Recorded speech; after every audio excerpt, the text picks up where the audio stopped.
అర్ధరాత్రి పాత అడవిలో ఉన్న ఒక పాడైన శివాలయం. అక్కడ రాత్రి 12 తర్వాత ఎవరు వెళ్ళినా తిరిగిరారు అంటారు. ఒక యువకుడు ఈ మాటలను నమ్మలేదు. సవాల్గా ఆ ఆలయానికి వెళ్ళాడు. గడియారం 12 కొట్టింది.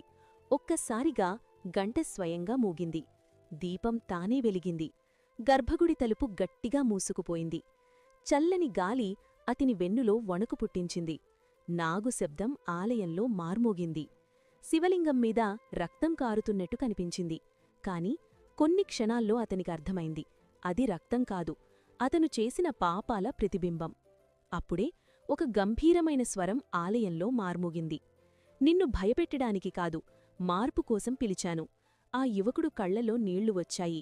మోకాళ్లపై కూర్చుని చేతులు జోడించాడు. ఆ రాత్రి ఒక మనిషి భయంతో కాదు, భక్తితో మారిపోయాడు. ఓం నమఃశివాయ అని కామెంట్లో రాయండి.